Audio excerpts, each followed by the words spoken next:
Housing Policy as an Agenda for Elections 2017. The primary focus of housing policy is to expand availability of affordable housing and decent dwelling units.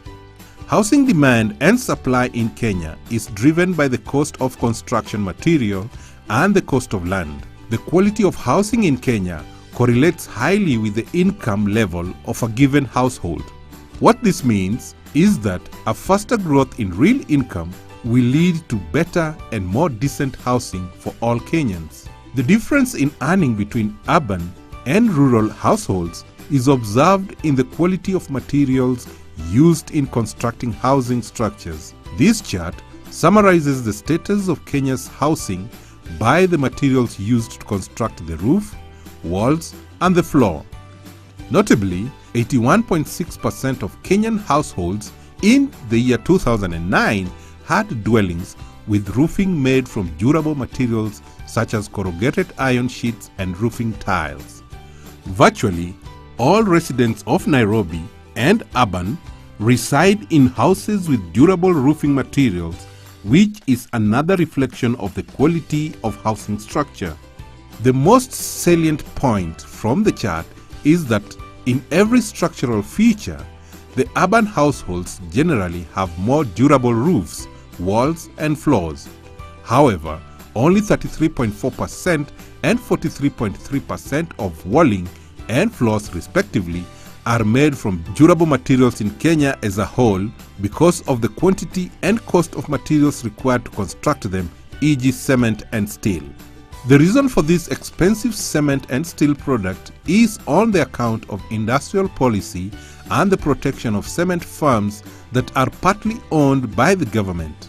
Kenya has a modestly sized steel industry that is also protected from cheaper alternatives primarily from China.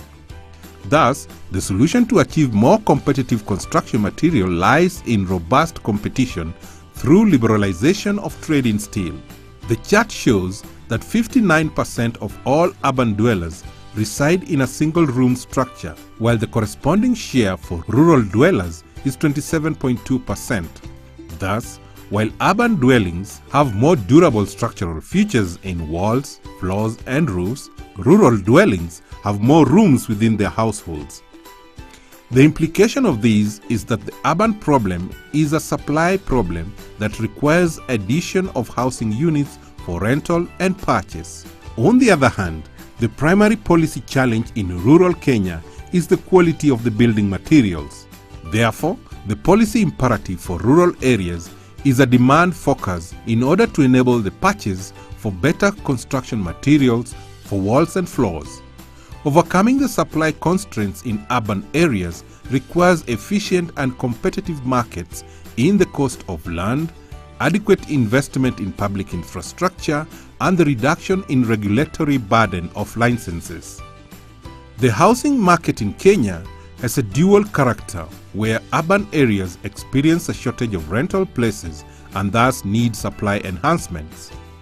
Rural Kenya shows the advantage of greater space and cheaper land, but with poorer quality of housing due to inadequate income to pay for durable materials. The policy solution is on policies that enhance incomes and affordability, trade liberalization to reduce cost of construction materials. Finally, urban housing markets would be more efficient with replacement of rent controls and provision of housing vouchers to poorer households.